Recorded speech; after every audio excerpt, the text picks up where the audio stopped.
For saying the next sentences, I might as well say it. This is going to be a classic. The thing is, all classics go into overtime. And the last time we were... Minerva with the offensive rebound. Abundo launches the three. It's good. Yep. Abundo. Jumper. It's good. Oh.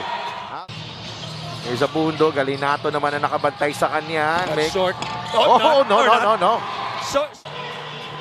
San Juan still looking for its first basket here. 3 minutes into the matchup. Maikes with a pretty move. 7-2. Ajem gets it to Gamboa. Now with Zach Wong up against Santagon. Wong turns around, step through, and Zach Wong scores. No, first time in the ball game is Rodel Gravera actually. Galinato finishes strong. Even up to this point, almost 30 years after, it still has the same path. Other way are the Knights. Miranda to Maikes. Nagkat sa ilalim. Gamboa sees Nice. a way through, and Arvin Gamboa. Question, his teammate on the right side would have been open dahil napasama niya yung weak side na tao. Nice catch and nice finish too. Sandagon. I'm sorry from those 16 wins, Coach Crescendo. Right. Well, I would say especially after former NCAA MVP etong si Mixes, and ball fell into the hands of Fuentes, who immediately shoots dahil libre siya. Leonel Hognatan. He'll get the basket plus the foul. As we begin the second period. 1-3-1 zone. Open up the second. Open shot by Wamar and a follow-up. Whoa. Panganiban. Wow. Drives. Oh, nahanapan. Of the court. The legend Jawo motivates his players and manages them very well kahit daw tambak na sila. Pero Close to 60%. 13 of 22. Here's Miranda. Finds Soberano from the corner. It's good.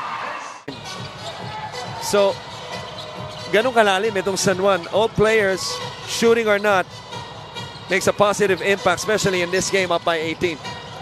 Banal, Sandagon. Layup is good finally for Simon. The responsibility of an offensive player not to go through a defender straight to his chest. Look at Orlan Wamar. Lead, Yeah.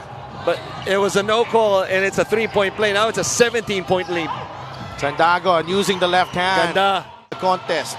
Maikes. Minerva with a steal. Push it. Judel Fuentes. No look pass to Banal. That's a three. Right there, and the timely pass, obviously, by Fuentes opened up Banal on the weak side. High off the glass. AJ Miranda. Orlan Wamar. Wamar drives. Labas kay Galinato. He pulls up for three. It's good. Pero ang ganda ng rotation nitong si Malonzo on the block and forcing the tough shot over top against Gravera. Miranda on the move. 2 seconds on the shot clock. Wamar for three. That's short. He gets his own miss. Orlan. The teardrop. Yes. Kung ano ang kailangan ng team niya.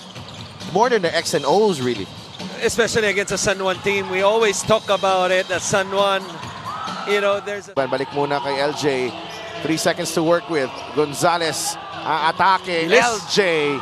Listan. Uses the pick provided by Wong. Nabitawan ng bola. Gonzalez is off to the races. LJ lays it in. Pretty chance for Quezon to make this a two-possession game. Sandagon inside. He gets it back against his former college teammate. Torres, that's a three. 3 of the game para sa kanya. Torres, Abundo gets it back, gets a running start. They're gonna go back to Cyrus. Torres, another three. It's good! Wamar and Abundo. Miranda. Torres trying to get the offensive rebound. Nakuha ni Miranda. That's a big time rebound by Miranda. What a big time blow by also by Wamar. Ajem. Miranda to Malonzo. Ajem Miranda for three. It's good. There's 9 seconds and differential, game clock and shot clock. Papa Ray Hugnatan knocks it down. And then Quezon was going on a run. They call a timeout. Usually you would expect papasok na, papalitan na siya. Pero nasa loob pa rin siya. You know, and Grabe yung bawi dito ng San Juan. Sandagon, the kick out. Banal for 3. That's good. Go. 12-point lead for San Juan. Malonzo. Napahirapan ni Sandagon. Malonzo. Oh! Galinato. Maiquez got the step. No. And right now, San Juan with 75 points. This is past the average being given up by... he's been very good. AJ Miranda. 14 points, 5 rebounds, 4 assists. minutes to play.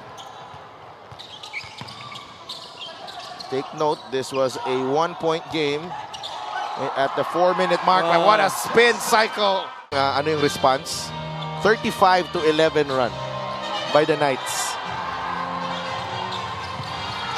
There you go. It was a hard-fought win for San Juan. Yeah. The way they executed their game plan from the beginning. Quezon putting on a scare, trimming the